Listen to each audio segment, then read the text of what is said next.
북한에서 목숨을 걸고 전해진 충격적인 진실을 공개합니다. 여러분의 구독과 좋아요가 침묵 속에 갇힌 수많은 우리 동포들에게 희망이 될 수 있습니다.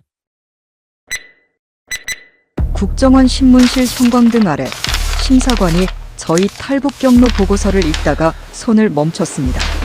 그리고 천천히 고개를 들어 저희 삼자매를 번갈아 봤습니다. 옆에 있던 다른 요원이 서류를 빼앗듯 가져가 읽더니 중얼거렸습니다. 이게 가능한 경로야? 아무리 폭파 기술이 있다지만 김정은이 직접 명령한 개성 남북 공동연락사무소 폭파작전에 투입된 폭파반 요원이었습니다. 그렇게 충성을 다해 명령을 따르던 저희가 왜 탈북을 하게 되었을까요? 폭파 기술을 가지고 있던 저희만의 탈북 루트는 도대체 무엇일까요? 지금부터 그 이야기를 시작하겠습니다. 검은 바다 위에서 낡은 어선이 미친 듯이 요동쳤습니다. 뒤에서 북한 경비정의 탐조등이 우리를 쫓아왔습니다. 막내 지은이가 어깨에서 흘러내리는 피를 손으로 누르며 신음했습니다. 언니, 나 때문에 미안해. 닥쳐, 지은아. 지금 말할 때가 아니야. 제가 키를 잡고 소리쳤습니다. 둘째 지숙이가 지은이 상처를 옷으로 동여매며 이를 악물었습니다. 총알이 어선 옆구리를 스쳤습니다. 파편이 튀었습니다. 저는 그때 생각했습니다. 우리가 여기까지 오게 된 건 정말 운명이었을까? 아니면 우리가 선택한 것이었을까? 3주 전으로 돌아가 보겠습니다. 2020년 6월 초 평양의 어느 회의실이었습니다. 저는 장녀 한지연, 당시 35살이었습니다. 평양건설대학을 졸업하고 국가건설총국 폭파반 반장으로 일하고 있었습니다. 제 옆에 둘째 지숙이와 막내 지은이가 앉아 있었습니다. 우리 삼자매는 모두 같은 길을 걸었습니다. 아버지가 건설 영웅이었기 때문입니다. 아버지 한철수는 한국전쟁 참전용사의 아들로 태어나 평생당을 위해 건물을 세웠습니다. 평양의 주요 건물들, 개성공단의 초기 건축물들, 그 모든 것에 아버지 손길이 닿아 있었습니다. 어머니는 제가 12살 때 돌아가셨습니다. 영양실조였습니다. 고난의 행군 시기, 어머니는 자신의 배급을 우리에게 나눠주셨습니다. 강냉이죽 한 그릇도 제대로 드시지 못하셨습니다. 아버지는 어머니가 돌아가신 후 더 미친 듯이 일했습니다. 건설 현장에서 거의 살다시피 했습니다. 그리고 우리 삼자매에게 똑같이 말했습니다. 너희는 기술을 배워라. 기술이 있으면 굶지 않는다. 그래서 우리는 모두 건설대학에 갔습니다.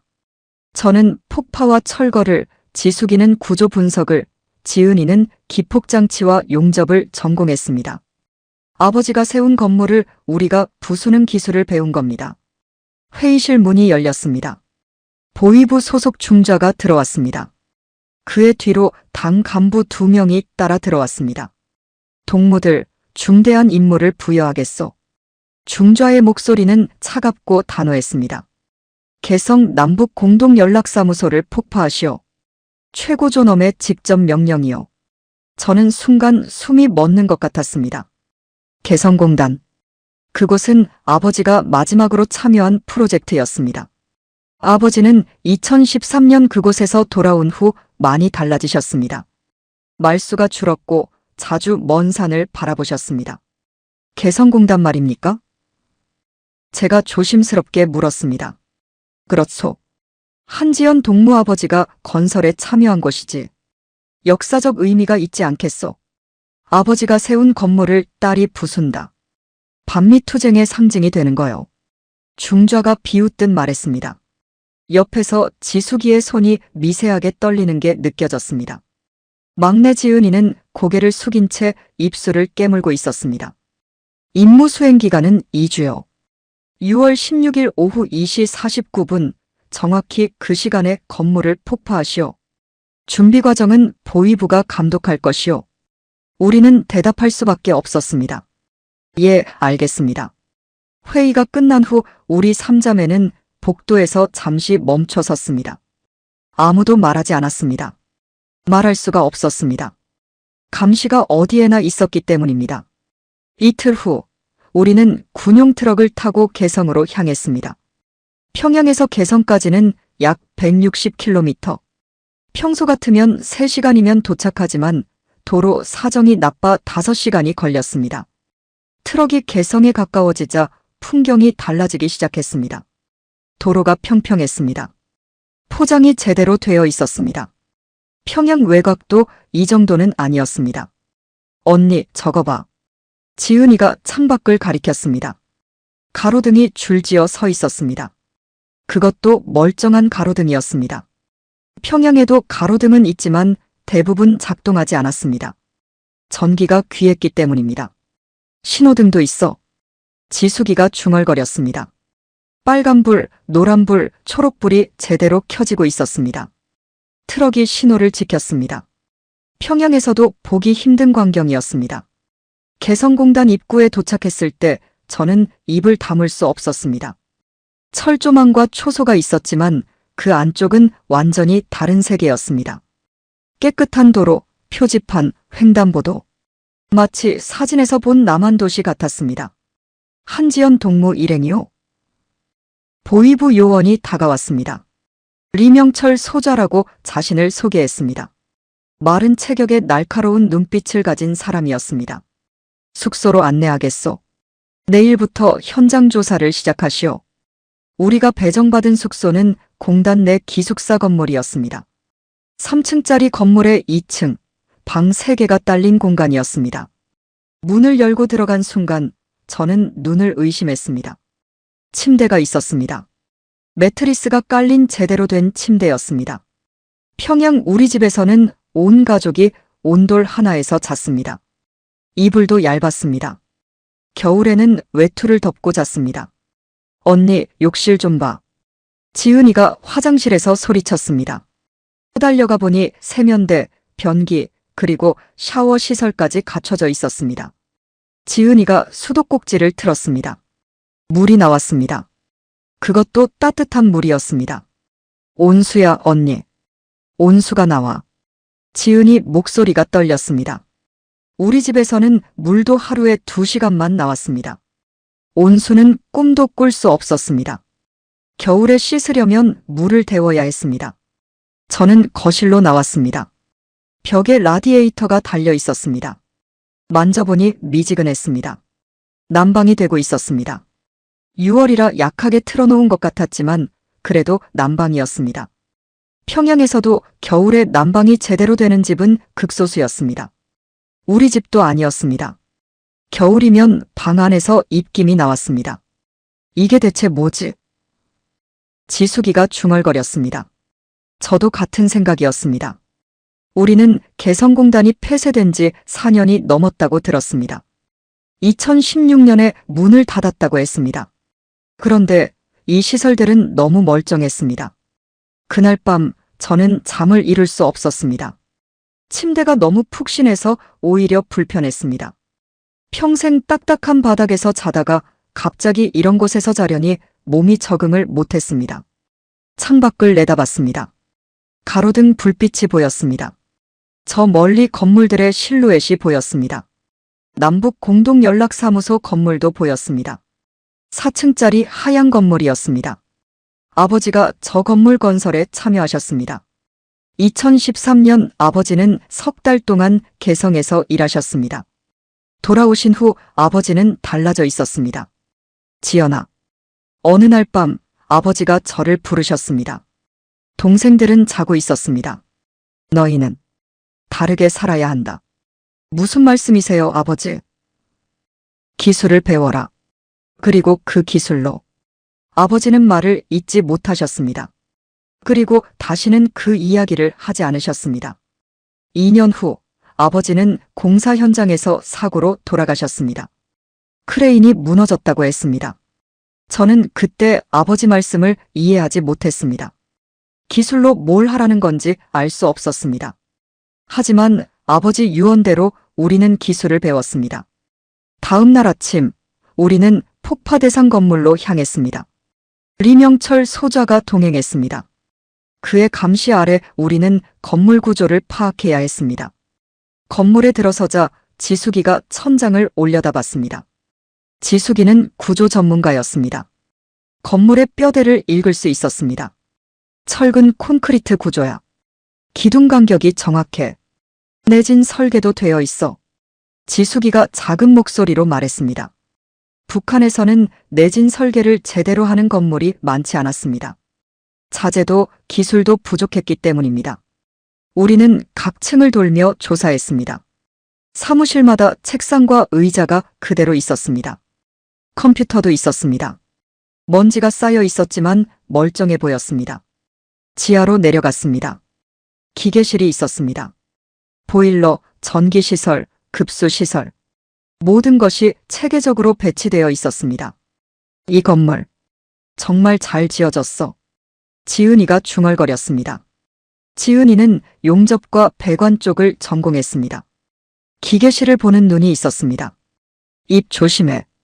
제가 작게 경고했습니다. 리명철 소좌가 바로 뒤에서 듣고 있었습니다. 감탄할 필요 없소. 남조선 놈들이 지은 건물이요. 제국주의의 침략 거점이었던 곳이요. 리명철의 목소리가 차가웠습니다. 오후에 우리는 창고 건물을 조사했습니다. 폭파에 필요한 자재를 보관할 장소를 정해야 했습니다. 창고 문을 열자 지은이가 비명을 삼켰습니다. 물건들이 가득했습니다. 상자들이 쌓여 있었습니다. 먼지를 털고 상자를 열어보니 과자였습니다. 초코파이, 새우깡, 포카칩. 포장은 발에 있었지만 밀봉은 유지되고 있었습니다. 옆 상자에는 라면이 들어 있었습니다. 신라면, 너구리, 짜파게티. 남한 라면이었습니다. 우리가 평생 구경도 못한 것들이었습니다. 이것들은 남조선 노동자들 급식용이었어. 쓸모없는 것들이니 신경 쓰지 마시오. 리명철이 말했습니다. 하지만 그의 눈빛이 우리를 예리하게 관찰하고 있었습니다. 시험하는 것 같았습니다. 알겠습니다. 저는 무덤덤하게 대답하고 창고 구석으로 갔습니다. 하지만 가슴이 두근거렸습니다. 저과자 한 봉지, 라면 한 개가 평양에서는 한 달치 배급과 맞먹는 값어치였습니다. 그날 저녁 숙소로 돌아온 우리는 식당에서 저녁을 받았습니다. 보위부에서 준비한 식사였습니다. 강냉이밥과 배추국, 김치 조금이 전부였습니다. 평소 우리가 먹던 것과 똑같았습니다. 하지만 식당 벽에 걸린 메뉴판이 눈에 들어왔습니다. 오래된 메뉴판이었습니다. 공단이 운영되던 시절 것으로 보였습니다. 점심 특선, 쌀밥 제육볶음 된장찌개 반찬 4가지 5,000원. 지숙이가 메뉴판을 읽었습니다. 저녁 특선, 쌀밥 생선구이 김치찌개 반찬 5가지 5,500원. 매일 쌀밥이었습니다. 고기 반찬도 매일 있었습니다. 5,000원이면 북한 돈으로 얼마인지도 감이 안 왔습니다. 그냥 싸다는 것만 알 수 있었습니다. 여기서 일하던 사람들은 매일 저렇게 먹었다는 거야. 지은이가 작은 목소리로 물었습니다. 그런 것 같아. 지숙이가 대답했습니다. 우리 어머니는 평생 쌀밥을 제대로 드셔보지 못했습니다. 명절에나 쌀이 조금 섞인 밥을 드셨습니다. 평소에는 강냉이, 좁쌀, 가끔 감자였습니다. 그런데 이곳 노동자들은 매일 쌀밥을 먹었습니다. 고기도 먹었습니다. 방으로 돌아온 후 지숙이가 가방에서 종이 한 장을 꺼냈습니다. 낮에 몰래 가져온 것이었습니다. 건물 설계 도면의 일부였습니다. 언니, 이것 좀 봐. 지숙이가 도면을 펼쳤습니다. 전문적인 내용이라 저는 잘 알 수 없었습니다. 하지만 지숙이 표정이 심각했습니다. 이 건물들, 남한 건축 기준으로 지어졌어. 우리 기준보다 훨씬 까다로워. 자재 품질도 시공 정밀도도 완전히 달라. 그게 무슨 의미인데? 제가 물었습니다. 폭파하기엔 너무 아깝다는 뜻이야. 이 건물들은 앞으로 50년은 더 쓸 수 있어. 지진이 와도 끄떡없을 거야. 지숙이 목소리가 떨렸습니다. 그날 밤 저는 다시 잠을 이룰 수 없었습니다. 머릿속이 복잡했습니다. 깨끗한 도로, 작동하는 가로등, 온수가 나오는 숙소, 창고의 과자들, 메뉴판의 쌀밥, 그리고 너무 잘 지어진 건물. 이 모든 것이 무엇을 의미하는지 알 것 같았습니다. 하지만 그 생각을 계속하면 안 된다는 것도 알았습니다. 우리가 그날 발견한 것은 단순한 건물이 아니었습니다. 그것은 우리 인생을 바꿀 진실의 시작이었습니다. 사흘째 되던 날, 우리는 폭파 지점을 최종 확인하기 위해 다시 건물을 조사했습니다. 리명철 소장은 그날 평양에 보고하러 간다며 다른 보위부 요원에게 감시를 맡겼습니다. 건물 구조 파악만 하시오. 다른 것은 건드리지 마시오. 감시 요원의 경고를 듣고 우리는 건물로 들어갔습니다. 그 요원은 1층 로비에 앉아서 신문을 읽었습니다. 우리가 위층으로 올라가는 것을 지켜봤지만 따라오지는 않았습니다. 2층에 도착하자 지은이가 제 팔을 잡았습니다. 언니, 저 창고 다시 가보면 안 돼? 미쳤어? 지금? 궁금해서 미치겠어. 새우깡이 어떤 맛인지 평생 못 먹어볼 것 같아. 지은이 눈이 간절했습니다. 막내답게 솔직했습니다. 저도 궁금했습니다. 지숙이도 마찬가지였을 겁니다. 10분만. 빨리 다녀오자. 제가 결정했습니다. 감시 요원이 1층에 있는 동안 기회였습니다. 우리는 조심스럽게 창고로 향했습니다. 어제 본 그 창고였습니다. 문을 열고 들어가자 과자 상자들이 그대로 있었습니다. 지은이가 새우깡 봉지 하나를 집어들었습니다. 유통기한은 2016년이었습니다. 4년이 지났지만 밀봉 포장은 멀쩡했습니다. 먹어도 될까? 조금만. 제가 고개를 끄덕였습니다. 지은이가 봉지를 뜯었습니다. 바스락 소리가 창고에 울렸습니다. 새우 냄새가 퍼졌습니다. 지은이가 한 개를 입에 넣었습니다. 우두둑 소리가 났습니다. 지은이 눈이 커졌습니다. 언니, 이거. 말을 잇지 못하고 또 한 개를 입에 넣었습니다. 눈물이 흘렀습니다. 왜 울어? 지숙이가 물었습니다. 맛있어. 진짜 맛있어. 이렇게 맛있는 게 세상에 있어? 지은이가 흐느꼈습니다. 저도 한 개를 집어먹었습니다. 입안에서 바삭한 식감이 퍼졌습니다. 새우 맛이 진했습니다. 짭조름하면서도 고소했습니다. 평양에서 우리가 먹던 과자는 달랐습니다. 밀가루를 대충 구워 설탕을 조금 묻힌 것이었습니다. 맛도 없었고 딱딱했습니다. 그나마도 명절에나 배급으로 받았습니다. 지숙이도 한 개를 먹었습니다. 그리고 멈추지 못했습니다.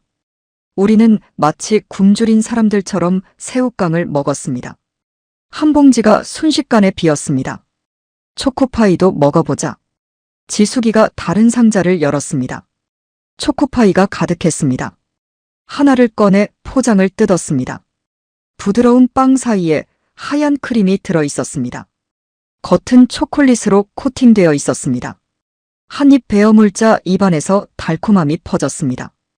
빵은 부드러웠고 크림은 녹았습니다. 초콜릿은 고소했습니다. 이게 천국 음식인가? 지은이가 중얼거렸습니다.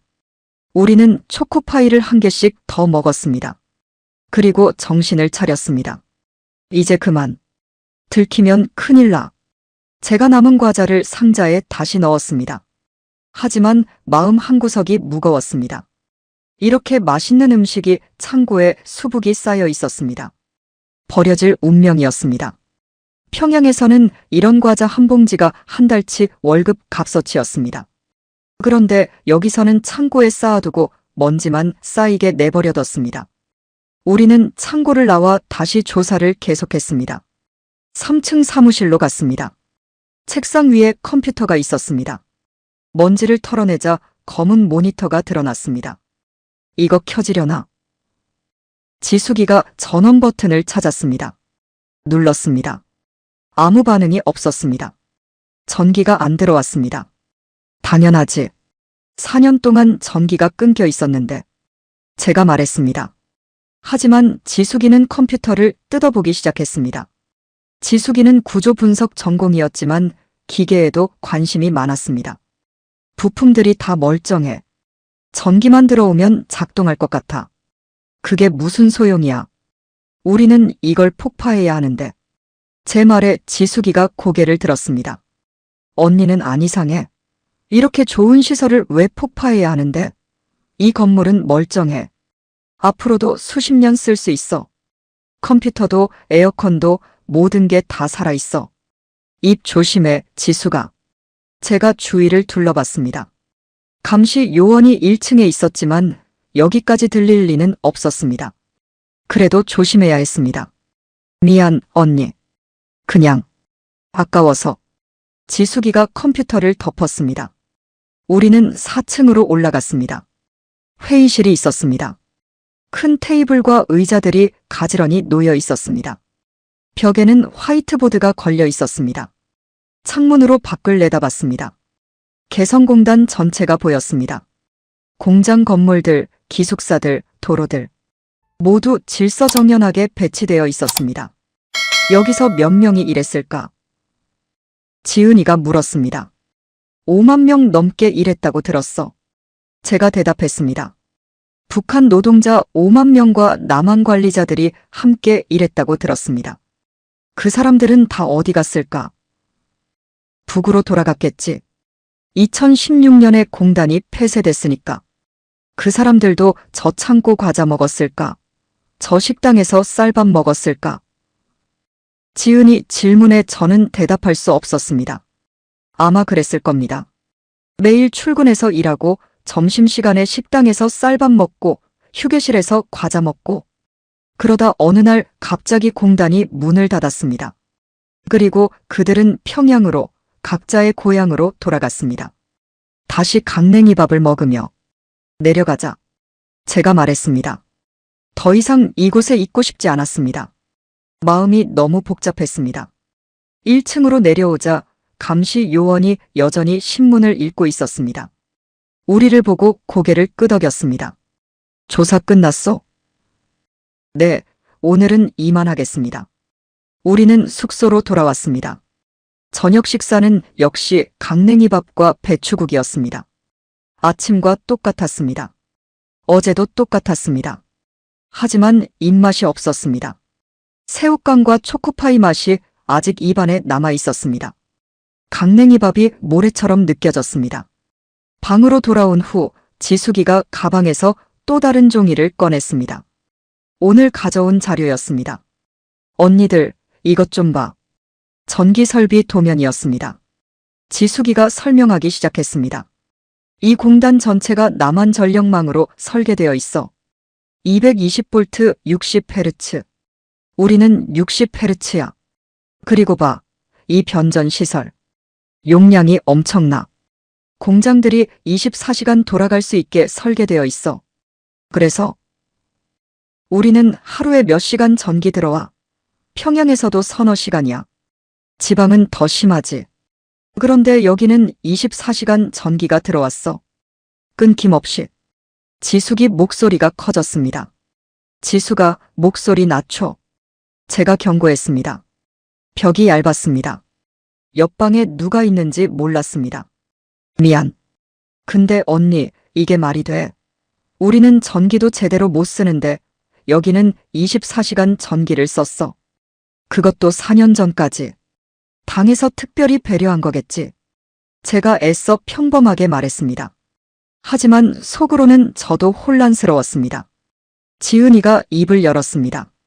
언니들, 우리 진짜로 이 건물 폭파해야 해? 무슨 소리야, 지은아. 제가 놀라서 말했습니다. 아니, 그러니까. 이렇게 좋은 건물을 부수는 게 맞아? 다시 쓸 수도 있잖아. 나중에 다시 공단이 열리면. 공단은 다시 안 열려. 그리고 우리는 명령을 받았어. 최고존엄의 명령이야. 제 목소리가 떨렸습니다. 사실 저도 같은 생각이었기 때문입니다. 하지만 그 생각을 입 밖에 내면 안 됐습니다. 언니도 이상하다고 생각하잖아. 왜 좋은 건물을 부숴? 왜 과자를 창고에 쌓아둬? 왜 여기 노동자들은 쌀밥을 먹었어? 지은이가 따졌습니다. 그만해. 제가 소리쳤습니다. 그리고 후회했습니다. 너무 큰 소리였습니다. 잠시 침묵이 흘렀습니다. 지은이가 눈물을 글썽였습니다. 미안, 언니. 나도 미안해, 지은아. 언니가 너무했어. 저는 막내를 껴안았습니다. 지은이 어깨가 떨렸습니다. 나도 궁금해. 나도 이상해. 근데 지은아, 우리는 물어볼 수 없어. 알겠지? 지은이가 고개를 끄덕였습니다. 그날 밤은 세 자매 모두 잠을 설쳤습니다. 다음 날 리명철 소좌가 평양에서 돌아왔습니다. 그리고 우리를 회의실로 불렀습니다. 한지연 동무 조사는 잘 진행되고 있어? 네, 순조롭습니다. 좋소. 그런데 한 가지 보고할 것이 있어. 리명철의 표정이 차갑게 굳었습니다. 평양에서 지시가 내려왔어. 동무들에 대한 신원조사를 강화하라고. 신원조사요? 그렇소. 특히 막내 한지은 동무. 아버지가 건설 영웅이지만 개성공단 건설 때 남조선 기술자들과 접촉이 많았다고 하더군. 사상 검증이 필요하다는 의견이 있어. 제 가슴이 철렁했습니다. 아버지가 남한 기술자들과 일했던 것은 사실이었습니다. 건설 프로젝트니까 당연한 일이었습니다. 하지만 그것이 문제가 될 수 있다는 건 생각 못했습니다. 저희 아버지는 당에 충성했습니다. 평생을 건설 현장에서 보내셨습니다. 제가 항변했습니다. 알고 있어. 하지만 절차는 절차요. 한지은 동무 내일 보위부로 출두하시오. 간단한 면담이요. 지은이 얼굴이 하얗게 질렸습니다. 숙소로 돌아온 후 우리는 말이 없었습니다. 보위부 출두는 간단하지 않았습니다. 한 번 찍히면 끝이었습니다. 언니, 나 어떡해? 지은이가 떨리는 목소리로 물었습니다. 괜찮아. 아무 문제 없어. 아버지가 영웅이잖아. 그냥 형식적인 거야. 제가 안심시켰지만 속으로는 불안했습니다. 지숙이가 창밖을 보며 말했습니다. 언니, 우리 뭔가 결정해야 할 것 같아. 무슨 결정? 이대로 갈 건지 아니면. 지숙이는 말을 잇지 못했습니다. 하지만 저는 알았습니다. 무슨 말을 하려는지. 그날 밤 저는 아버지를 떠올렸습니다. 개성공단에서 돌아온 후 달라진 아버지. 너희는 다르게 살아야 한다고 말씀하신 아버지. 혹시 아버지는 알고 계셨던 걸까요? 이곳에서 무엇을 보셨던 걸까요? 그래서 우리에게 그런 말씀을 하신 걸까요? 창고에 과자, 식당에 쌀밥, 24시간 전기, 멀쩡한 건물. 그리고 우리가 매일 먹는 강냉이밥, 하루 몇 시간만 들어오는 전기, 추운 겨울. 저는 그날 밤 깨달았습니다. 우리가 폭파해야 하는 것은 건물이 아니라는 것을. 우리 안에 있는 무언가가 부서지고 있었습니다. 그것은 믿음이었습니다. 평생 배워온 것들, 당연하다고 여긴 것들이 흔들리고 있었습니다. 다음 날 아침 지은이는 보위부로 끌려갔습니다. 저와 지숙이는 현장 조사를 계속해야 했습니다. 하지만 일에 집중할 수 없었습니다. 점심때가 되어도 지은이는 돌아오지 않았습니다. 저녁 때도 소식이 없었습니다. 언니, 지은이 괜찮을까? 지숙이가 불안해했습니다. 괜찮을 거야. 분명히. 하지만 제 목소리에는 확신이 없었습니다. 밤 10시가 넘어서야 지은이가 돌아왔습니다. 얼굴이 새하얗고 눈이 퉁퉁 부어 있었습니다. 지은아. 우리가 달려가 막내를 껴안았습니다. 언니. 지은이가 울음을 터뜨렸습니다. 한참을 울고 난 후에야 말을 꺼냈습니다. 아버지 이야기를 계속 물어봤어. 남조선 사람들이랑 뭘 이야기했냐고. 집에 무슨 물건을 가져왔냐고. 우리한테 무슨 말을 했냐고. 뭐라고 대답했어? 모른다고 했어.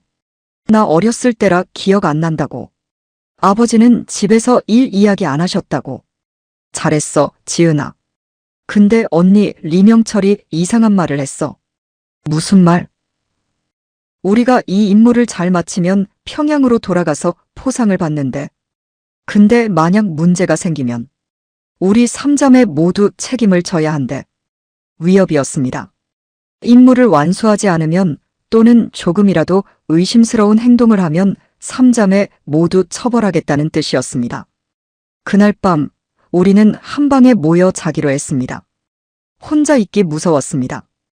불을 끄고 누웠지만 아무도 잠들지 못했습니다. 언니들. 지은이가 어둠 속에서 말했습니다. 응.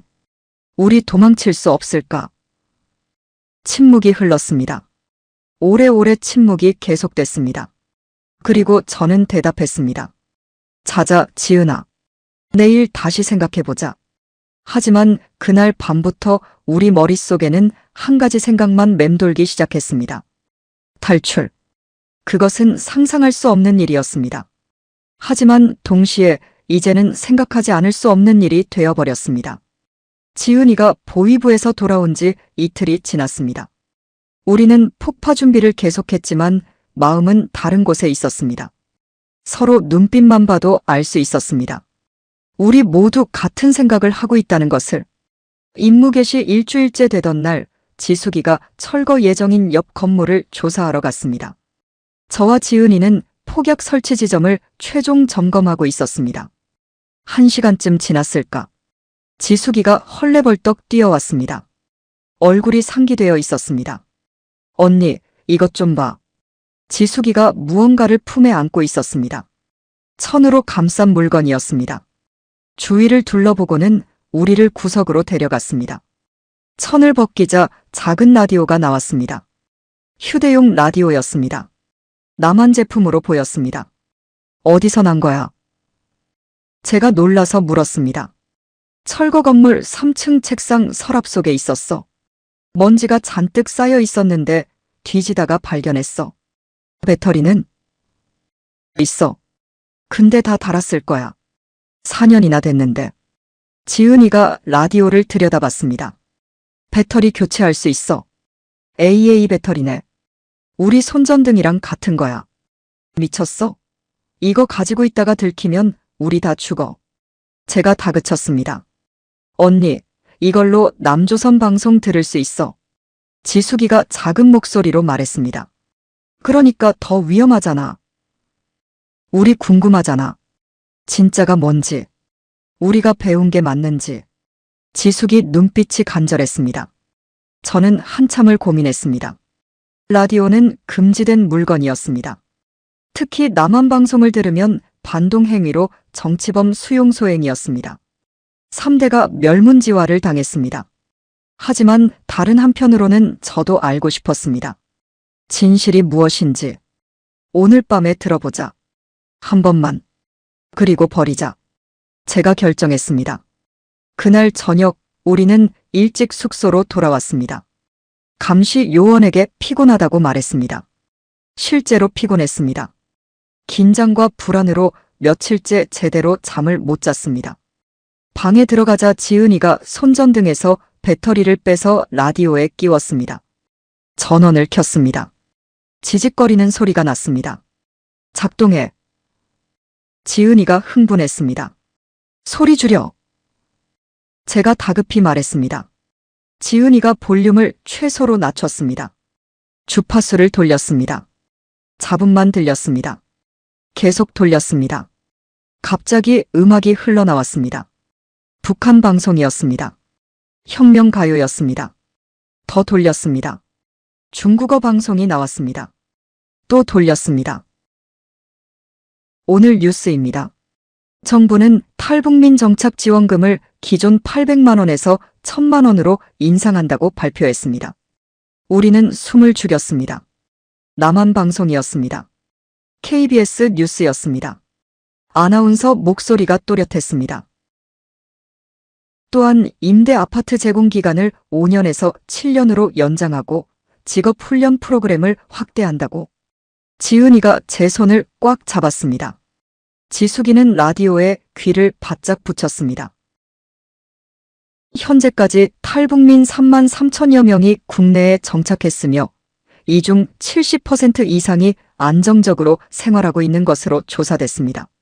탈북민 3만 3천 명, 정착금 1,000만 원, 임대 아파트. 우리가 배운 것과 달랐습니다. 탈북자들은 남한에서 감옥에 가거나 거리를 헤맨다고 배웠습니다. 남한은 지옥 같은 곳이라고 배웠습니다. 뉴스가 끝나고 다른 프로그램이 시작됐습니다. 청취자 사연입니다. 탈북한 지 3년 된 김모 씨는 이렇게 말합니다. 처음에는 너무 힘들었지만 지금은 작은 식당을 운영하며 행복하게 살고 있다고. 지숙이가 라디오를 껐습니다. 우리는 한동안 말이 없었습니다. 거짓말이겠지? 지은이가 떨리는 목소리로 말했습니다. 남조선 선전방송일 거야. 제가 대답했습니다. 하지만 확신이 없었습니다. 근데 언니 3만 명이 넘게 탈북했대. 3만 명이면 작은 도시 하나 인구야. 그 사람들이 다 속았을까? 지숙이가 물었습니다. 대답할 수 없었습니다. 그날 밤 우리는 라디오를 침대 밑에 숨겼습니다. 버리기로 했지만 버릴 수 없었습니다. 다음 날부터 우리는 매일 밤 라디오를 들었습니다. 볼륨을 최소로 낮추고 이불을 뒤집어 쓰고 한 명은 문 앞에서 망을 봤습니다. 뉴스, 드라마, 음악 프로그램. 남한 방송은 북한과 완전히 달랐습니다. 자유로웠습니다. 사람들이 웃었습니다. 정부를 비판하기도 했습니다. 어느 날 밤 탈북민 인터뷰 프로그램이 나왔습니다. 가장 힘들었던 게 뭐였어요? 한국말이요. 같은 말인데 다르더라고요. 그리고 선택이 너무 많아서요. 마트 가면 라면만 50종류예요. 뭘 사야 할지 몰라서 1시간을 서 있었어요. 사람들이 웃었습니다. 진행자도 웃었습니다. 하지만 따뜻한 웃음이었습니다. 비웃는 게 아니었습니다. 지금은 적응하셨어요? 네, 이제는 라면 50종류를 다 먹어봤어요. 또 웃음이 터졌습니다. 후회는 안 하세요? 탈북한 거. 잠시 침묵이 흘렀습니다. 한 번도 후회한 적 없어요. 여기 와서 처음으로 사람답게 살고 있어요. 배불리 먹고 하고 싶은 일 하고 무엇보다 자유로워요. 라디오를 끄고 나서 지은이가 울었습니다. 언니, 우리도 갈 수 있을까? 거기. 지은아, 나 배불리 먹고 싶어. 새우깡 실컷 먹고 싶어. 쌀밥 매일 먹고 싶어. 자유롭고 싶어. 지은이가 흐느꼈습니다. 저는 막내를 껴안았습니다. 지숙이도 우리를 안았습니다. 우리는 한참을 그렇게 있었습니다. 다음 날 저는 현장 조사를 하다가 문득 아버지를 떠올렸습니다. 개성공단에서 3달 동안 일하고 돌아온 아버지. 달라져 있던 아버지. 아버지도 여기서 이런 것들을 보셨을 겁니다. 깨끗한 시설, 풍족한 물자, 체계적인 시스템. 그리고 남한 기술자들과 함께 일하며 대화를 나눴을 겁니다. 아버지는 무엇을 느끼셨을까요? 무엇을 깨달으셨을까요? 너희는 다르게 살아야 한다. 아버지의 마지막 말씀이 귓가에 맴돌았습니다. 그날 저녁 숙소로 돌아오는 길에 리명철 소자와 마주쳤습니다. 한지연 동무 잠깐. 리명철이 저를 불렀습니다. 심장이 철렁했습니다. 네. 내일부터 폭약 반입이 시작돼요. 평양에서 트럭으로 운반할 것이요. 준비하시오. 알겠습니다. 그리고 리명철이 저를 빤히 쳐다봤습니다. 요즘 동생들 상태가 좀 이상해 보이던데. 특히 막내. 얼굴이 안 좋소. 피곤해서 그렇습니다. 임무가 중대하니 긴장해서요. 그렇겠지. 하지만 조심하시오. 이곳은 예전에 남조선 놈들이 드나들던 곳이오. 그들의 사상적 독소가 남아있을 수 있어. 흔들리면 안 돼요. 흔들리지 않습니다. 제 목소리가 떨렸습니다. 리명철이 그것을 눈치챘는지 미소를 지었습니다. 차가운 미소였습니다. 그럼 됐소. 가보시오. 숙소로 돌아와 동생들에게 말했습니다. 조심해야 해. 리명철이 우리를 의심하고 있어. 라디오 들킨 건 아니지? 지숙이가 놀라서 물었습니다. 아니야. 근데 우리 행동을 주시하고 있어. 더 조심해야 해. 그날 밤 우리는 라디오를 듣지 않았습니다. 너무 위험했습니다. 하지만 이미 늦었습니다. 우리는 이미 너무 많이 알아버렸습니다. 진실을, 가능성을, 희망을. 이틀 후 폭약이 도착했습니다. 군용 트럭 3대 분량이었습니다. TNT, 뇌관, 기폭장치. 우리가 다룰 줄 아는 것들이었습니다. 이제 시작이군. 지숙이가 중얼거렸습니다. 응. 우리는 폭약을 창고로 옮겼습니다. 과자와 라면이 쌓여있던 바로 그 창고였습니다. 폭약 상자 옆에 초코파이 상자가 있었습니다. 언니, 이거 웃긴데. 지은이가 말했습니다. 뭐가? 폭약이랑 과자랑 같이 있어.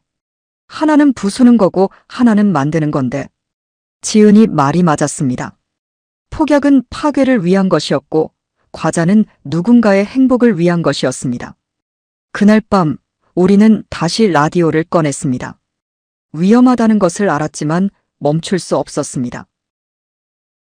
북한 이탈 주민 지원재단에서는 익숙한 단어들이었습니다. 이제 우리는 남한방송의 용어들을 이해했습니다. 탈북민이 아니라 북한 이탈 주민이라고 부른다는 것. 정착금, 하나원, 임대주택, 취업지원. 언니들. 지은이가 라디오를 끄고 말했습니다. 우리 탈북하자. 처음으로 명확하게 말했습니다. 우리가 며칠째 속으로만 생각하던 것을. 지은아, 언니도 알잖아. 우리가 이 건물 폭파하고 평양 돌아가면 끝이야. 평생 강냉이밥 먹으며 살아야 해. 감시받으며 살아야 해. 우리 어머니처럼 굶어 죽을 수도 있어. 그래도 거긴 우리 집이야. 제가 대답했습니다. 하지만 목소리에 힘이 없었습니다. 언니, 집이 뭐야? 우리 평양 집에 뭐가 있어? 아버지, 어머니는 돌아가셨어. 친척들은 다 지방에 있어. 우리 서로밖에 없잖아. 지은이 말이 맞았습니다. 우리에게 북한에서 지킬 것은 많지 않았습니다. 지수가, 너는 어떻게 생각해? 제가 둘째에게 물었습니다. 지숙이는 한참을 말이 없었습니다. 그리고 천천히 입을 열었습니다. 언니, 나는 건축을 공부했어. 구조를 분석하고 설계하는 걸 배웠어. 근데 북에서 뭘 할 수 있어? 제대로 된 자재도 없고 기술도 뒤처져 있고. 여기 와서 봤잖아. 이 건물들이 얼마나 잘 지어졌는지. 나는 저런 건물을 짓고 싶어. 부수는 게 아니라. 지숙이 목소리가 간절했습니다. 나도 마찬가지야, 언니. 나는 용접을 배웠어. 근데 북에서는 제대로 된 장비도 없어. 전기도 안 들어와. 나는 제대로 된 곳에서 일하고 싶어. 지은이도 말했습니다. 저는 두 동생을 바라봤습니다. 지숙이는 32, 지은이는 29. 이제 막 인생을 시작할 나이였습니다. 언니는? 지은이가 물었습니다. 나는. 저는 말을 멈췄습니다. 저는 무엇을 원하는 걸까요? 나는 너희가 행복했으면 좋겠어. 제가 말했습니다. 어머니가 돌아가셨을 때 나한테 말씀하셨어. 동생들 잘 보살피라고. 그게 내 유일한 소원이라고. 그럼 우리랑 같이 가자, 언니. 하지만 탈북이 뭔지 알아. 잡히면 우리 다 죽어. 총살이야. 안 잡히면 돼. 지은이가 단순하게 말했습니다. 어떻게? 개성에서 남한까지 어떻게 가는데? 우리한테 기술이 있잖아. 지숙이가 말했습니다. 기술? 폭파 기술, 구조 분석 기술, 기계 기술. 언니, 우리는 건물을 부수는 전문가야. 길도 뚫을 수 있고 벽도 부술 수 있어. 지숙이 눈이 빛났습니다. 설마 지하로 뚫고 나가자는 거야? 왜 안 돼? 이 공단 지하에는 구하수도 시스템이 있어. 내가 도면에서 봤어. 60년대에 만들어진 거야. 지금은 안 쓰지만 통로는 남아 있어. 그 통로가 해안까지 연결되어 있을 수도 있어. 그건 너무 위험해. 여기 있는 것도 위험해, 언니. 우리는 이미 남조선 방송을 들었어. 들키면 끝이야. 지숙이 말이 맞았습니다. 저는 창밖을 봤습니다. 캄캄한 밤이었습니다. 별이 보였습니다. 평양에서는 별을 잘 볼 수 없었습니다. 불빛이 없어서가 아니라 볼 여유가 없어서였습니다. 늘 감시받고 늘 조심하고 늘 굶주렸습니다. 생각해보자. 제가 말했습니다. 시간이 없어, 언니. 폭파일이 일주일 남았어. 알아. 그래도 신중해야 해. 우리 목숨이 걸린 문제야. 그날 밤 저는 아버지 꿈을 꿨습니다. 아버지가 개성공단 건설 현장에 서 계셨습니다. 남한 기술자들과 함께 설계도를 보고 계셨습니다. 그들이 웃으며 이야기를 나눴습니다. 아버지가 저를 돌아보셨습니다. 지연아, 너희는 다르게 살아야 한다. 이 건물들처럼 튼튼하게 자유롭게. 꿈에서 깨어났을 때 제 볼에 눈물이 흐르고 있었습니다. 그날 아침 저는 결심했습니다. 우리는 탈북할 것입니다. 아버지가 만든 길을 따라, 아버지가 꿈꾼 자유를 향해. 폭파일까지 일주일. 우리는 표면적으로는 임무를 준비했지만 비밀리에 탈출 계획을 세웠습니다. 가장 큰 문제는 경로였습니다. 개성에서 남한까지는 불과 10km도 안 됐습니다. 하지만 그 사이에는 군사분계선이 있었습니다. 지뢰밭, 철책, 감시초소. 정면으로는 불가능했습니다. 바다로 가야 해. 지숙이가 말했습니다. 밤마다 우리는 이불을 뒤집어 쓰고 속삭였습니다. 개성에서 해안까지는 얼마나 돼? 약 20km. 근데 도로로 가면 검문소가 있어. 지하로 가야 해.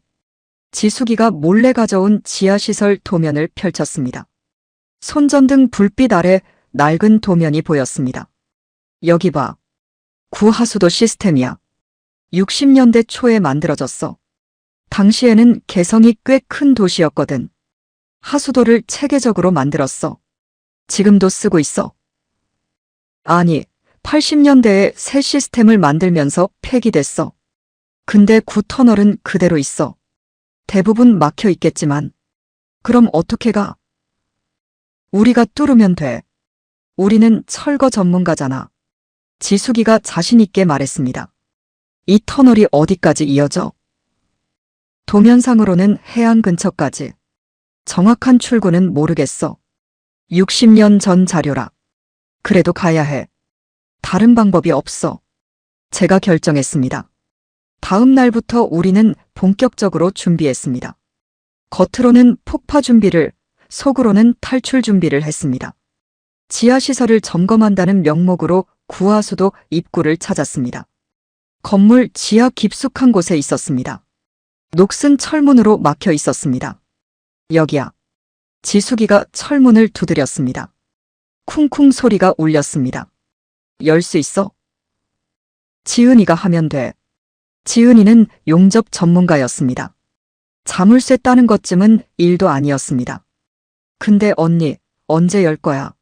지금 열면 들킬 텐데. 폭파 당일에 열어. 폭발 혼란 속에 들어가는 거야. 제 계획을 설명했습니다. 우리는 오후 2시 49분에 건물을 폭파해. 모두가 폭발에 정신이 팔려 있을 때 지하로 내려와. 그리고 터널로 들어가는 거야.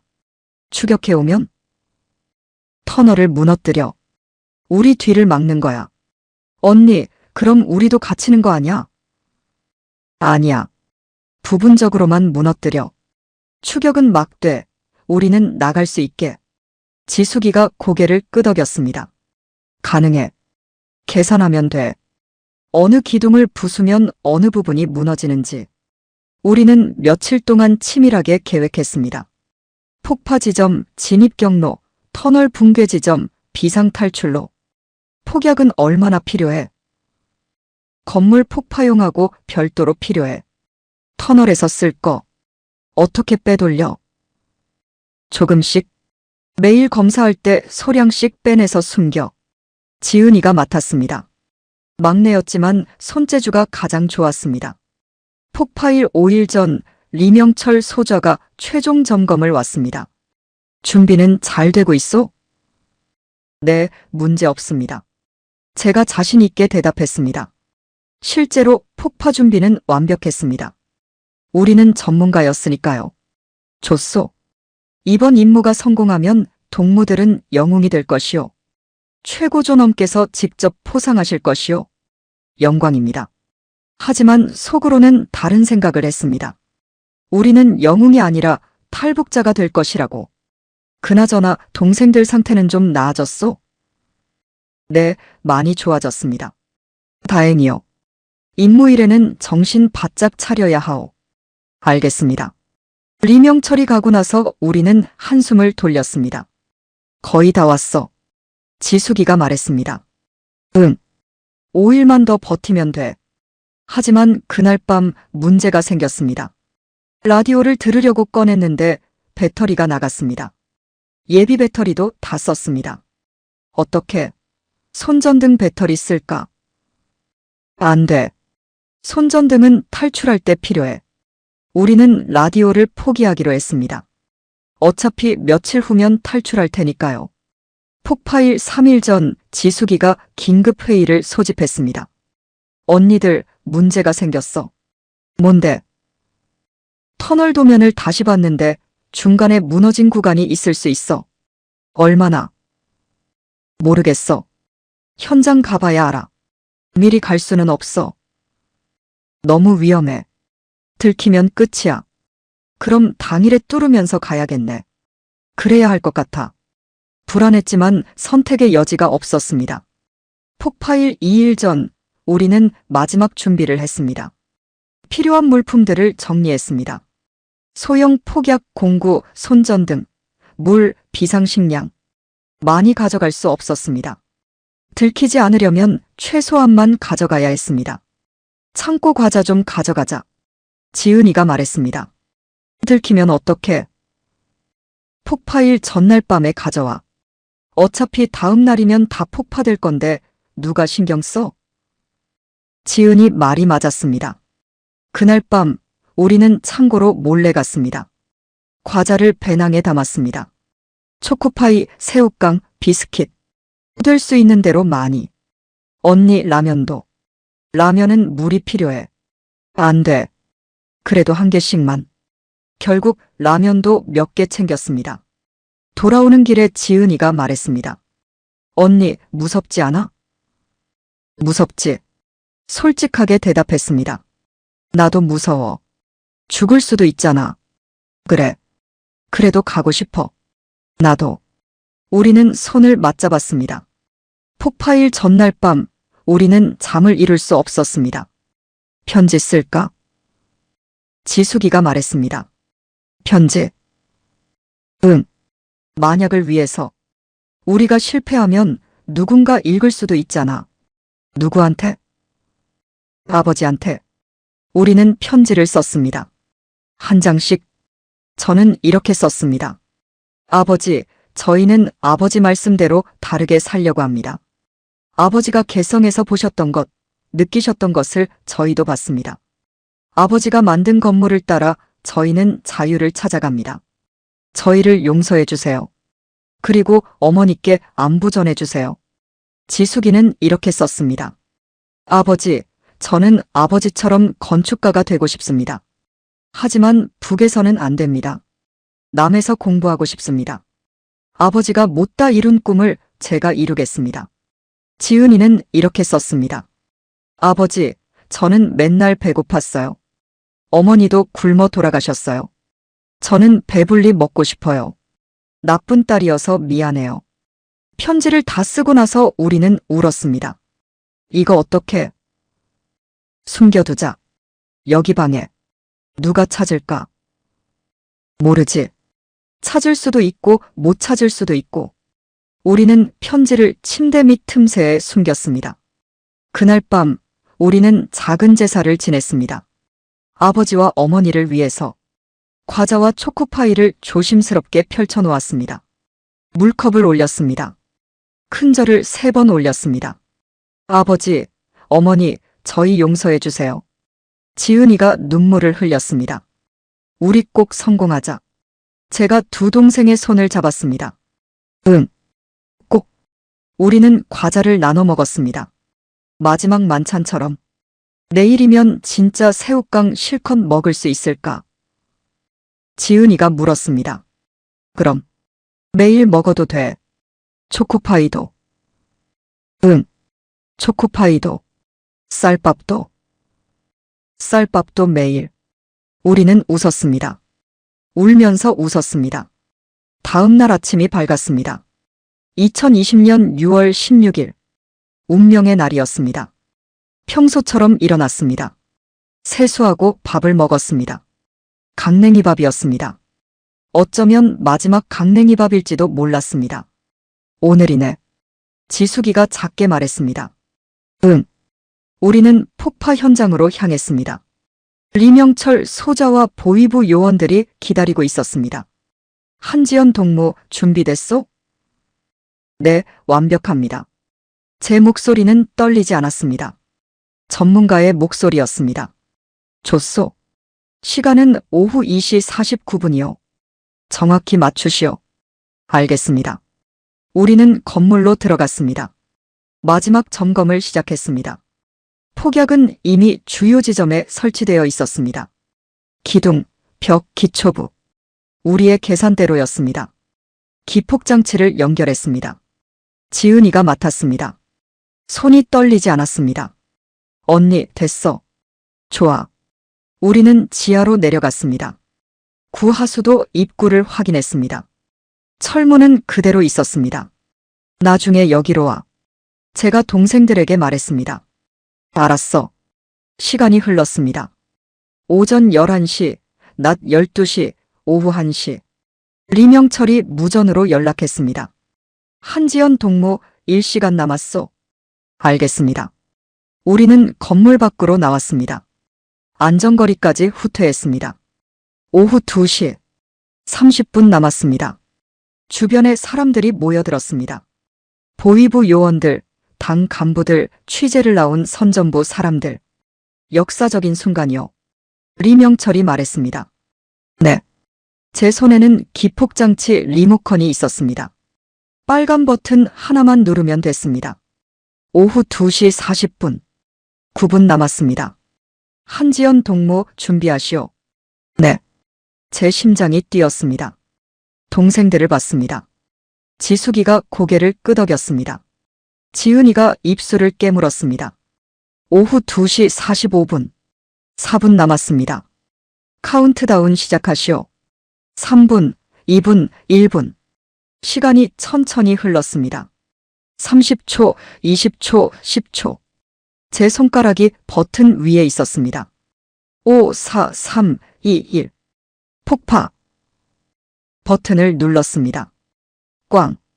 엄청난 폭발음이 울렸습니다. 땅이 흔들렸습니다. 건물이 무너지기 시작했습니다. 먼지가 피어올랐습니다. 연기가 하늘을 가렸습니다. 사람들이 환호했습니다. 성공이요.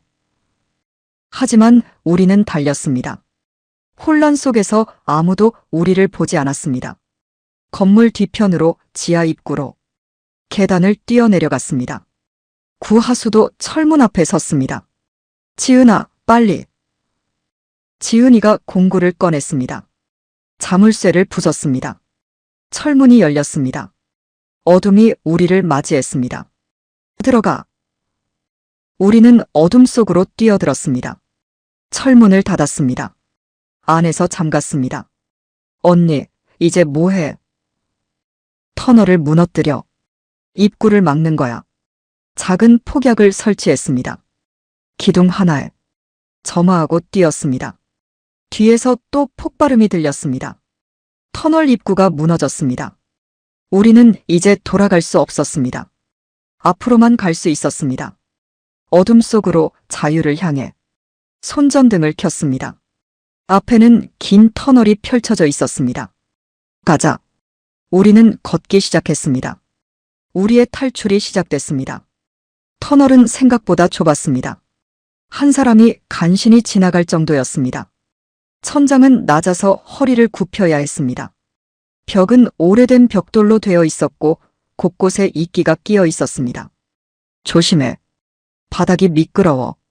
제가 앞장섰습니다. 손전등으로 길을 비췄습니다. 지숙이가 중간에, 지은이가 맨 뒤를 따랐습니다. 물이 고여 있었습니다. 발목까지 차오르는 곳도 있었습니다. 차가웠습니다. 신발이 젖었습니다. 언니, 공기가 안 좋아. 지은이가 말했습니다. 실제로 숨쉬기가 답답했습니다.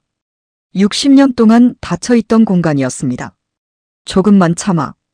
곧 환기구가 나올 거야. 지숙이가 말했습니다. 도면을 외우고 있었습니다. 50m쯤 갔을 때 첫 번째 장애물을 만났습니다. 천장 일부가 무너져 있었습니다. 벽돌과 흙더미가 통로를 막고 있었습니다. 막혔어. 비켜봐. 지숙이가 앞으로 나왔습니다. 무너진 부분을 살폈습니다. 벽돌을 하나씩 만져봤습니다. 이 부분은 불안정해. 잘못 건드리면 더 무너질 수 있어. 그럼 어떡해? 조심스럽게 뚫어야 해. 지은아, 공구 줘. 지은이가 배낭에서 작은 삽과 쇠지레를 꺼냈습니다. 우리가 몰래 가져온 것들이었습니다. 지숙이가 정확한 지점을 찾았습니다. 여기. 이 벽돌부터 빼내. 조심스럽게 벽돌을 하나씩 제거했습니다.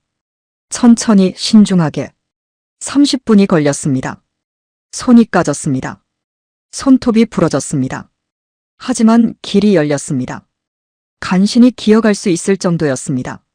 내가 먼저 갈게. 제가 몸을 낮췄습니다. 배로 기어갔습니다. 좁았습니다. 양옆벽이 몸에 닿았습니다. 숨이 막혔습니다. 괜찮아? 뒤에서 지숙이 목소리가 들렸습니다. 응. 올 수 있어. 지숙이가 따라왔습니다. 지은이도 왔습니다. 통과했습니다. 휴, 살았다. 지은이가 안도의 한숨을 쉬었습니다. 이제 시작이야. 제가 말했습니다. 계속 걸었습니다. 터널은 끝없이 이어졌습니다. 오른쪽으로 왼쪽으로 때로는 아래로 경사가 졌습니다. 1시간쯤 지났을 때 지숙이가 멈춰 섰습니다. 여기가 환기구 지점이야. 위를 올려다봤습니다. 천장에 작은 구멍이 보였습니다. 철망으로 막혀 있었습니다. 빛이 새어 들어왔습니다. 희미하지만 바깥빛이었습니다. 아직 낮이네. 몇 시쯤 됐을까? 40, 50. 추격조가 우리를 찾고 있겠지. 터널 입구는 막혔으니까 못 들어올 거야. 다른 입구를 찾을 수도 있어. 그 전에 우리가 빠져나가면 돼. 환기구 밑에서 잠시 쉬었습니다. 물을 마셨습니다. 과자를 조금 먹었습니다. 언니, 새우깡. 지은이가 새우깡 봉지를 꺼냈습니다. 구겨진 봉지였습니다. 하지만 소중했습니다. 나눠 먹자. 한 개씩 돌아가며 먹었습니다. 어둡고 차가운 터널에서 먹는 새우깡이었지만 맛있었습니다. 언니, 우리 진짜 나갈 수 있을까? 지은이가 물었습니다. 나갈 거야. 반드시. 남조선에 가면 뭐 먹고 싶어? 쌀밥. 하얀 쌀밥. 나는 고기. 삼겹살. 나는 라면. 따뜻한 라면. 우리는 웃었습니다. 곧 먹을 수 있을 거라고 믿었습니다. 휴식을 마치고 다시 출발했습니다. 2시간째 더 큰 장애물을 만났습니다. 터널이 완전히 무너져 있었습니다. 앞이 막혀 있었습니다. 이건 지숙이가 무너진 부분을 살폈습니다. 표정이 어두웠습니다. 언니, 이거 못 뚫어. 시간이 너무 오래 걸려. 몇 시간은 좋기. 그럼 어떡해? 다른 길을 찾아야 해.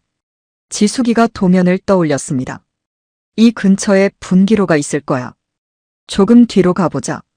20m쯤 후퇴했습니다. 왼쪽 벽에 작은 통로가 있었습니다. 더 좁았습니다. 여기로 가면 돌아갈 수 있어. 확실해. 60%. 나머지 40%는 막다른 길. 가보자. 여기 있을 수는 없어. 작은 통로로 들어갔습니다. 정말 좁았습니다. 옆으로 몸을 비틀어야 지나갈 수 있었습니다. 배낭이 걸렸습니다. 벽에 긁혔습니다. 조심해. 지숙이 배낭 끈이 벽돌에 걸렸습니다. 벽돌이 흔들렸습니다. 움직이지 마. 제가 뒤로 돌아가 끈을 풀어줬습니다. 벽돌이 떨어지지 않았습니다. 다행이었습니다. 통로를 빠져나왔습니다. 또 다른 터널이었습니다. 조금 더 넓었습니다. 맞는 길이야? 모르겠어. 가봐야 알아. 불안했지만 계속 갔습니다.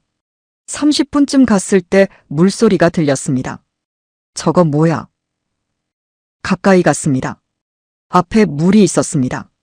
지하수였습니다. 터널 바닥 절반이 물에 잠겨 있었습니다. 얼마나 깊을까? 막대기로 재봤습니다. 무릎 높이였습니다. 갈 수 있어. 조심하면. 물속으로 들어갔습니다. 차가웠습니다. 뼈까지 시렸습니다. 천천히 걸었습니다. 바닥이 미끄러웠습니다. 이끼가 있었습니다. 손잡아. 서로 손을 잡고 걸었습니다. 지은이가 미끄러졌습니다. 악! 물속으로 넘어졌습니다. 첨벙 소리가 났습니다. 지은아. 지숙이가 막내를 붙잡았습니다. 일으켜 세웠습니다. 괜찮아? 응. 놀랐어. 지은이는 온몸이 젖었습니다. 떨고 있었습니다. 추워. 괜찮아. 가자. 하지만 걱정이었습니다. 이렇게 추운 곳에서 젖은 옷을 입고 있으면 위험했습니다. 빨리 나가야 해. 속도를 냈습니다. 물 구간을 지났습니다. 20분이 걸렸습니다. 옷 좀 짜자. 잠시 멈춰서 옷을 짰습니다. 물이 뚝뚝 떨어졌습니다. 언니, 내가 가져온 옷 입어. 제가 배낭에서 여벌 옷을 꺼냈습니다. 얇은 옷이었지만 없는 것보다 나았습니다. 지은이가 옷을 갈아입었습니다. 고마워, 언니. 괜찮아. 우리 서로 챙겨야지. 다시 출발했습니다. 3시간째 체력이 바닥났습니다. 다리가 후들거렸습니다. 손은 상처투성이었습니다. 언니, 좀 쉬자. 조금만 더 가. 안 돼. 지은이 상태가 안 좋아. 지은이를 봤습니다. 얼굴이 창백했습니다. 입술이 파랬습니다. 지은아, 괜찮아? 응, 괜찮아. 하지만 괜찮지 않았습니다. 여기서 쉬자. 10분만. 바닥에 앉았습니다. 벽에 기댔습니다. 뭐 좀 먹자. 초코파이를 꺼냈습니다. 나눠 먹었습니다. 물도 마셨습니다. 언니, 우리 얼마나 왔을까? 한 5km? 15km 남았네. 응. 해낼 수 있을까? 해야지. 침묵이 흘렀습니다. 언니들 미안해. 지은이가 말했습니다. 왜? 내가 탈북하자고 해서. 무슨 소리야? 우리 다 원했잖아. 그래도 내가 먼저 말했잖아. 지은아, 우리는 가족이야. 함께 결정한 거야. 맞아. 후회 안 해. 지숙이도 말했습니다. 나도 안 해. 제가 말했습니다. 우리 꼭 성공하자. 응. 꼭. 다시 일어났습니다. 계속 걸었습니다. 4시간째 희망이 보였습니다. 바람이 불었습니다. 신선한 바람이었습니다. 바람이야. 출구가 가까워. 힘이 났습니다. 속도를 냈습니다. 터널이 점점 넓어졌습니다. 천장도 높아졌습니다. 허리를 펼 수 있었습니다. 빛이 보였습니다. 저 멀리서 빛이 들어왔습니다. 저기. 뛰었습니다. 전력으로 뛰었습니다. 출구였습니다. 터널 끝이었습니다. 철창으로 막혀 있었습니다. 하지만 너머로 바깥이 보였습니다. 바다였습니다. 파도 소리가 들렸습니다. 해냈어. 아직 아니야. 철창을 뚫어야 해. 지은이가 공구를 꺼냈습니다. 쇠지레로 철창을 흔들었습니다. 녹슬어서 약했습니다. 같이 밀어. 셋이 함께 힘을 줬습니다. 철창이 삐걱거렸습니다. 한 번 더. 2번 더. 쾅. 철창이 떨어졌습니다. 밖으로 나왔습니다. 석양이었습니다. 붉은 해가 서쪽 하늘에 걸려 있었습니다. 우리는 절벽 중턱에 있었습니다. 아래로 바다가 펼쳐져 있었습니다. 언니, 내려가야 해. 어떻게? 저기 밧줄 있어. 낡은 밧줄이 절벽에 매어 있었습니다. 누가 옛날에 써던 것 같았습니다. 튼튼할까? 흔들어 봤습니다. 끊어지지 않았습니다. 가보자. 제가 먼저 밧줄을 잡았습니다. 조심스럽게 내려갔습니다. 5m, 10m, 15m. 땅에 닿았습니다. 모래사장이었습니다. 됐어. 내려와. 지숙이가 내려왔습니다. 지은이도 내려왔습니다. 우리는 바다 앞에 서 있었습니다. 언니, 저기 봐. 지은이가 가리켰습니다. 해안에 작은 어선이 있었습니다. 묶여 있었습니다. 어선이야. 달려갔습니다. 낡은 어선이었습니다. 하지만 배였습니다. 자물쇠가 있어. 부서. 공구로 자물쇠를 부쉈습니다. 쇠사슬을 풀었습니다. 배에 올랐습니다. 엔진이 있었습니다. 시동을 걸어봤습니다. 부르릉. 엔진이 켜졌습니다. 됐어. 빨리 출발해. 배를 몰았습니다. 바다로 나갔습니다. 뒤를 돌아봤습니다. 해안선이 멀어졌습니다. 북한이 멀어졌습니다. 언니들, 우리 해냈어. 지은이가 환호했습니다. 하지만 그때였습니다. 뒤에서 불빛이 보였습니다. 경비정이었습니다. 우리를 쫓아오고 있었습니다. 경비정이야. 빨리. 엔진을 최대로 올렸습니다. 하지만 낡은 어선은 느렸습니다. 경비정이 점점 가까워졌습니다. 탐조등이 우리를 비췄습니다. 멈춰라. 확성기 소리가 들렸습니다. 멈추지 마, 언니. 계속 갔습니다. 전속력으로. 총소리가 들렸습니다. 탕, 탕. 물보라가 튀었습니다. 우리 배 옆에. 엎드려. 셋 다 배 바닥에 엎드렸습니다. 총알이 배를 스쳤습니다. 악! 지은이가 비명을 질렀습니다. 지은아! 어깨에서 피가 흘렀습니다. 총에 맞았습니다. 지은아, 괜찮아? 괜찮아. 괜찮아. 하지만 피가 많이 났습니다. 언니, 남조선이 얼마나 남았어? 모르겠어. 계속 가야 해. 경비정이 더 가까워졌습니다. 100m, 50m. 끝났어. 지숙이가 절망했습니다. 하지만 저는 포기하지 않았습니다. 아니야. 아직 안 끝났어. 그때 연료 게이지를 봤습니다. 바닥이었습니다. 엔진이 멈췄습니다. 엔진이 꺼졌어. 노 있어? 있어. 노를 꺼냈습니다. 저어갔습니다. 미친 듯이 저었습니다. 경비정이 바로 뒤까지 왔습니다. 체포한다.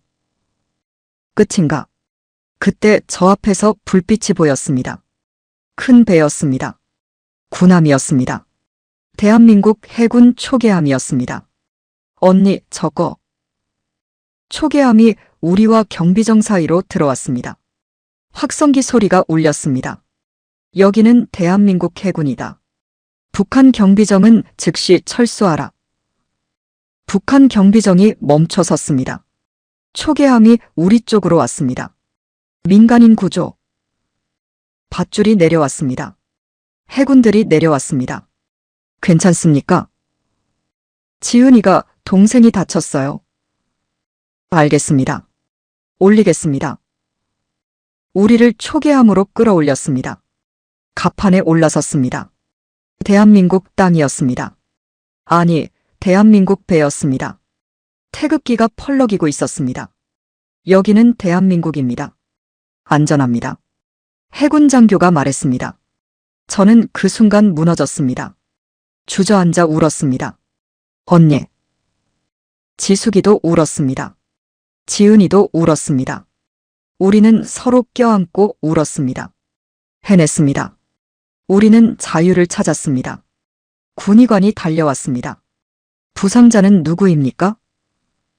여기요. 지은이를 가리켰습니다. 군의관이 지은이를 눕혔습니다. 어깨 상처를 살폈습니다. 총상이군요. 관통했습니다. 다행히 뼈는 안 다쳤어요. 응급치료를 시작했습니다. 소독하고 지혈하고 붕대를 감았습니다. 아파요? 괜찮아요? 지은이가 씩씩하게 대답했습니다. 용감하시네요. 조금만 참으세요. 치료를 마치고 군의관이 말했습니다. 병원에 가면 정밀 검사를 받아야 합니다. 지금은 응급처치만 한 거예요. 감사합니다.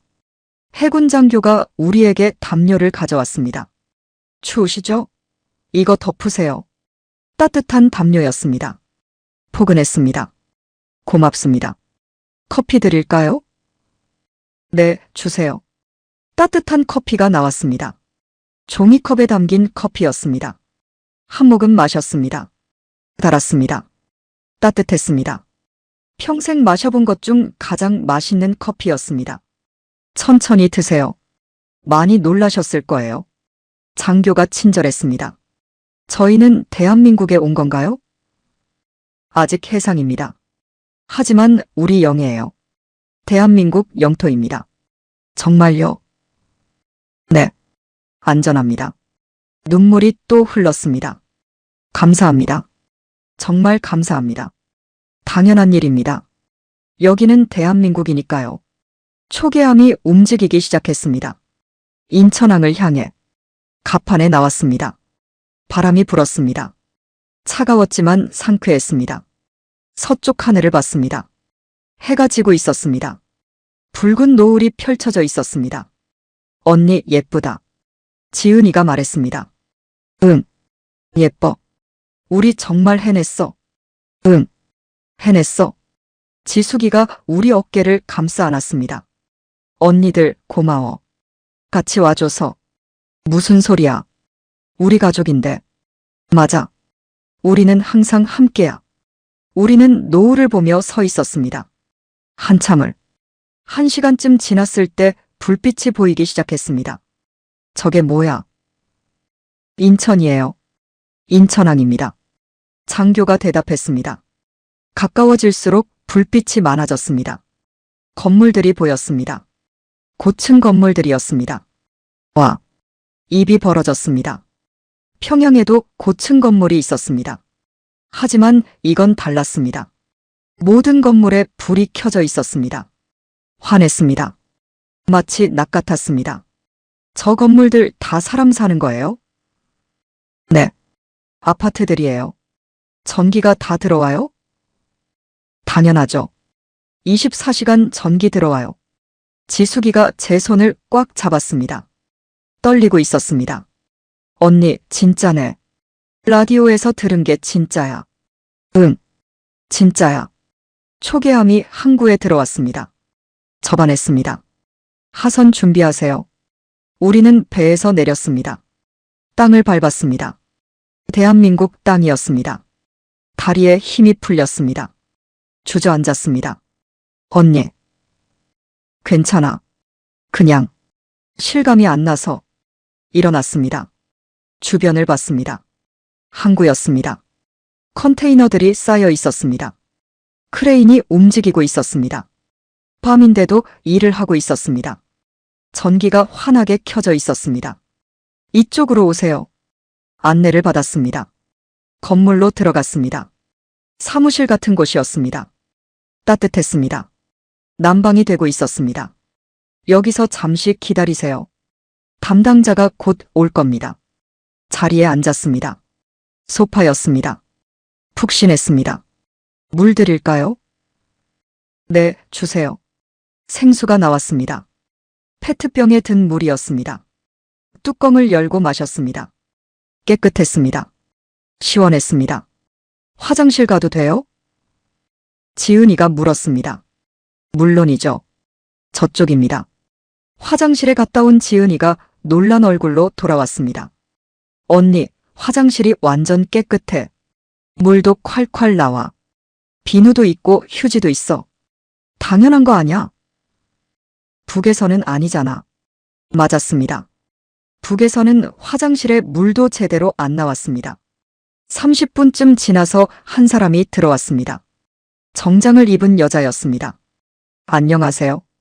저는 통일부 소속 김민지입니다. 안녕하세요. 우리도 인사했습니다. 많이 힘드셨죠? 일단 간단히 신원 확인만 하겠습니다. 질문이 시작됐습니다. 이름, 나이, 출신 지역, 직업, 탈북 경로. 우리는 솔직하게 대답했습니다. 숨길 이유가 없었습니다. 개성공단 폭파 임무 라디오 청취, 탈북 결심, 지하터널 탈출. 김민지 씨가 놀란 표정으로 들었습니다. 지하터널로요? 정말요? 네. 구하수도 시스템이었어요. 대단하시네요. 그런 경로는 처음 들어봤어요. 저희는 폭파 전문가라서요. 지숙이가 말했습니다. 아, 그래서 가능했군요. 신원 확인이 끝났습니다. 이제 하나원으로 가실 겁니다. 거기서 적응 교육을 받으세요. 하나원이요? 네. 북한 이탈 주민 정착 지원 시설이에요. 3개월 동안 교육받으시고 정착금도 받으세요. 정착금이 정말 있어요? 네. 기본 1,000만 원이에요. 그리고 임대 아파트도 제공돼요. 라디오에서 들은 게 사실이었습니다. 감사합니다. 당연한 겁니다. 여러분은 대한민국 국민이에요. 국민. 그 단어가 낯설었습니다. 북에서는 인민이었습니다. 지금은 늦었으니까 오늘은 여기서 주무세요. 내일 아침에 하나원으로 이동하겠습니다. 숙소로 안내받았습니다. 방이 3개 있었습니다. 각자 쓸 수 있었습니다. 하지만 우리는 한 방에서 자기로 했습니다. 아직 불안했습니다. 침대가 있었습니다. 깨끗한 이불이 깔려 있었습니다. 욕실도 있었습니다. 온수가 나왔습니다. 씻을까? 응. 씻자. 차례로 샤워했습니다. 따뜻한 물이 온몸을 감쌌습니다. 며칠 만에 제대로 씻는 것이었습니다. 때가 엄청 나왔습니다. 물이 검게 변했습니다. 기분 좋다. 깨끗한 옷을 입었습니다. 제공받은 옷이었습니다. 트레이닝복이었습니다. 부드러웠습니다. 침대에 누웠습니다. 언니, 꿈 같아. 지은이가 말했습니다. 나도. 진짜 여기가 남조선이야? 응. 대한민국이야. 우리 정말 살 수 있을까? 여기서. 살 거야. 잘 살 거야. 불을 껐습니다. 하지만 잠이 안 왔습니다. 너무 많은 일이 있었습니다. 머릿속이 복잡했습니다. 언니들 앉아. 응. 잠이 안 와. 나도. 이야기할까? 응. 어둠 속에서 이야기를 나눴습니다. 언니, 무서웠어? 엄청 무서웠지. 나는 터널에서 죽는 줄 알았어. 나는 총 맞을 때. 미안해, 지은아. 언니가 지켜주지 못해서. 무슨 소리야. 언니 덕분에 살았어. 우리 다 잘했어. 서로 도와서 살아남았어. 맞아. 침묵이 흘렀습니다. 언니, 후회 안 해? 응. 하나도. 나도 안 해. 앞으로 뭐 하고 싶어? 지숙이가 물었습니다. 나는 공부하고 싶어. 제대로 된 건축을 배우고 싶어. 너는 할 수 있어. 머리 좋잖아. 나는 용접 기술 배우고 싶어. 여기서는 제대로 가르쳐 준대. 지은이가 말했습니다. 너도 잘할 거야. 언니는? 저는 생각해 봤습니다. 나는 너희가 하고 싶은 거 할 수 있게 도와주고 싶어. 언니도 하고 싶은 거 해야지. 너희가 행복한 게 내가 하고 싶은 거야. 언니. 농담이야. 나도 뭔가 배우고 싶어. 안전관리 같은 거. 우리 전공이잖아. 좋아. 우리 다 열심히 하자. 응. 열심히 하자. 그렇게 이야기하다 잠들었습니다. 다음 날 아침 햇살에 눈을 떴습니다. 창문으로 햇빛이 들어왔습니다. 따뜻했습니다. 일어나자. 씻고 나왔습니다. 아침이 준비되어 있었습니다. 밥, 국, 반찬. 쌀밥이었습니다. 하얀 쌀밥이었습니다. 쌀밥이다. 지은이가 눈을 반짝였습니다. 한 숟가락 떴습니다. 입에 넣었습니다. 부드러웠습니다. 달았습니다. 맛있어. 응. 진짜 맛있어. 우리는 밥을 먹었습니다. 천천히 음미하며 평생 먹고 싶었던 밥이었습니다. 국도 맛있어. 반찬도. 다 맛있어. 식사를 마치고 하나원으로 출발했습니다. 버스를 탔습니다. 깨끗한 버스였습니다. 좌석이 편했습니다. 창밖을 봤습니다. 고속도로였습니다. 넓었습니다. 차선이 여러 개였습니다. 차들이 많았습니다. 빠르게 달렸습니다. 차가 엄청 많아. 다 개인 차례. 진짜? 응. 여기는 차 가진 사람이 많대. 북에서는 개인차가 거의 없었습니다. 당 간부들만 탔습니다. 건물들이 보였습니다. 높은 건물들이었습니다. 저게 다 아파트야.